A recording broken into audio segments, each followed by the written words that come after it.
bien salut tout le monde, c'est Luc de chez Faris Reptile. Comment allez-vous? En tout cas pour ma part très bien. Et avant toute chose, je tiens à vous rassurer, cette vidéo ne va pas être réalisée derrière mon ordinateur, non. C'était juste pour faire une petite introduction, voilà. Loin de là, elle va pas être du tout réalisée derrière mon ordinateur d'ailleurs. Ce soir, je vous présente, donc comme tous les jeudis à 20 h, une nouvelle vidéo. Et ce soir, je vous présente la vidéo de la partie 2 de la fabrication de ma batterie de terrarium. Si vous entendez un bruit de rongeur, c'est mon octodon qui est content et je fais les dents. Je vais pas lui enlever son bout de bois, il est content, hein. Donc voilà, donc on se retrouve tout de suite pour la suite de cette vidéo. À tout de suite les amis.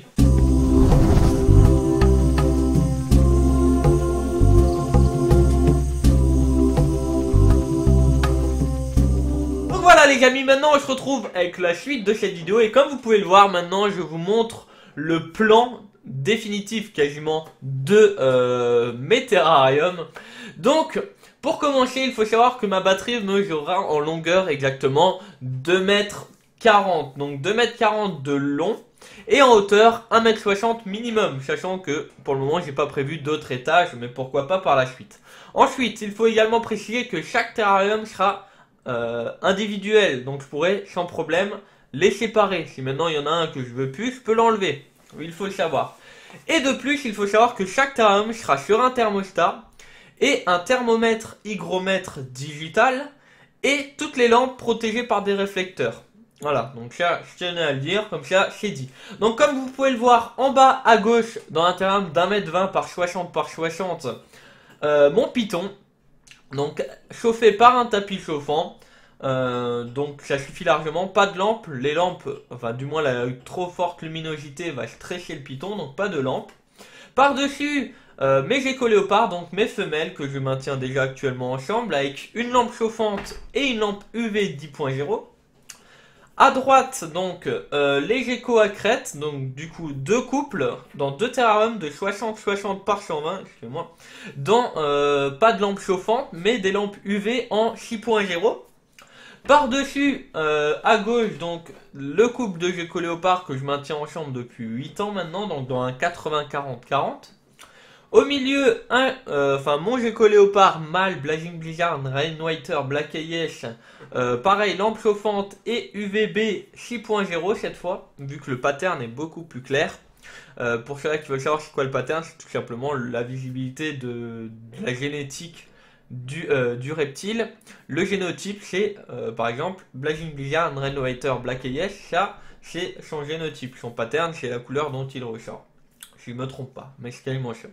Et enfin pour finir dans le 80-40-40, je n'ai pas encore choisi l'espèce, même s'il y a quelques petits reptiles qui me plaisent plutôt pas mal, mais on va attendre. Pour les décorations, donc de la décoration désertique pour les geckos léopards, pour les geckos à crête, un terrarium tropical humide.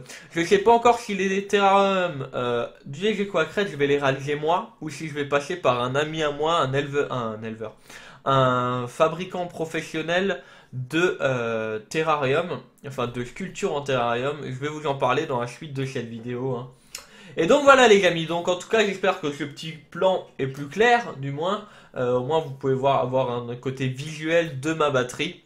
Et on se retrouve tout de suite dans ma cuisine pour la suite de cette vidéo où je vous présente pour le moment mon terrarium d'essai, le terrarium sur lequel j'ai du moins testé ce que je voulais faire sur les terrariums de la batterie. Voilà, on se retrouve tout de suite, à tout de suite les amis. Et voilà les amis, on se retrouve donc pour la suite de cette petite vidéo. Et dans cette partie là, je vais vous montrer mon terrarium d'apprentissage. Donc qu'est-ce que j'appelle mon terrarium d'apprentissage? C'est un terrarium sur lequel j'ai testé différentes techniques jusqu'à en aboutir à quelque chose qui me convient plutôt pas mal, même si c'est pas terminé. Et donc voilà, je voulais vous parler également de ce terrarium d'apprentissage, car je trouve que c'est assez important avant de faire vraiment sa batterie, faire un petit terrarium dans le style là, enfin dans l'esprit d'apprendre, car ça va vous permettre d'éviter certaines erreurs lors de la réalisation de la batterie, des jeux de terrarium définitifs. Alors bien sûr on en fera encore des erreurs, voilà, on va devoir recommencer certaines choses, mais du moins ça va les limiter. Donc voilà, donc hop, je suis Voilà. Donc voilà, je vais vous montrer à quoi il ressemble pour le moment. Donc voilà, donc c'est le terrarium en OSB, hein, donc avec des aérations hautes et des aérations basses. Donc il est ouvert, hein. J'ai la partie haute juste en dessous, voilà. Donc sur le côté, j'ai créé une petite cachette que je peux enlever. Hop, voilà. Donc là dedans, là, je peux aller. Ensuite, sur le fond, j'ai réalisé un squelette de dinosaure. Donc pour ceux-là qui veulent savoir, je réaliserai dans une future vidéo comment le faire. Ensuite, j'ai réalisé des fissures un peu partout à l'aide d'un fer à souder. Donc avec un dessin qui me plaisait plutôt pas mal. Et j'ai fait les découpes sur les côtés. Donc là, pour les aérations. Et là en bas pour également les aérations. Mais on verra quasiment plus la différence. Par-dessus ça, je vais encore travailler la colle à carrelage, les différentes peintures, les résines. Donc voilà, donc c'est vraiment un petit terrarium plutôt utile. Car au final, il va me permettre d'apprendre à utiliser les différents matériaux et les différents outils pour réaliser ce terrarium. Donc voilà les amis, je voulais juste encore vous partager ce petit terrarium. J'ai encore, vous voyez, le matos de là. J'ai encore du matos là-bas. Donc là, je vous présente un peu chez moi, hein. Voilà, je suis dans ma cuisine. On en profite que les femmes sont pas là pour travailler, hein. Un peu dans la cuisine, faut pas le dire par contre. Mais bon voilà. En tout cas, j'espère que cette petite vidéo vous aura plu. Comme dit, ça n'a pas non plus avancé des masses depuis la dernière vidéo, mis à part que voilà, j'ai quand même bien travaillé. Ça demande quand même environ pour faire ça, sachant que j'ai jamais touché les matériaux là. Ça m'a pris environ 6 heures de travail, sachant que la découpe du squelette m'a pris bien 1h30, 2 heures.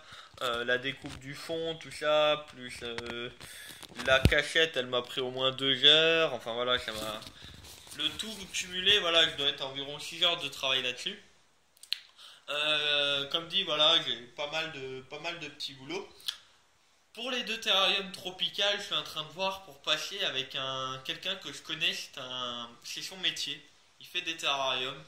Je suis en train de voir avec lui pour soit vous faire une vidéo sur comment il travaille. Malheureusement, je vais vous dire honnêtement, hein, c'est des techniques comme aux États-Unis qui sont gardées un peu secrètes car ça donne des réalisations vraiment magnifiques, faut le dire. C'est des choses, voilà.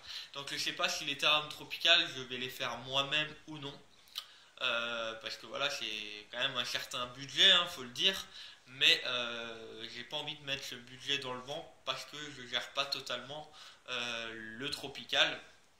Et donc pourquoi pas, au lieu de mettre le budget dans le vent, passer directement par un professionnel et pourquoi pas vous présenter son site internet dans une des prochaines vidéos. Mais en tout cas, je peux vous mettre juste ici. Voilà.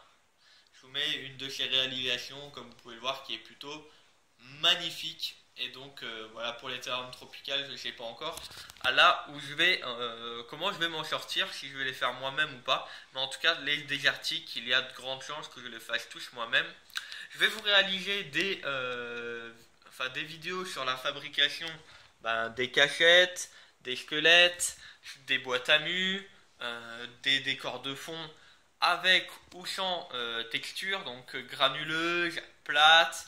Je vais vraiment faire différentes vidéos, je vais passer énormément de temps, mais toutes ces vidéos en fait arrivent dans les prochaines semaines au fur et à mesure que j'avance sur mon projet.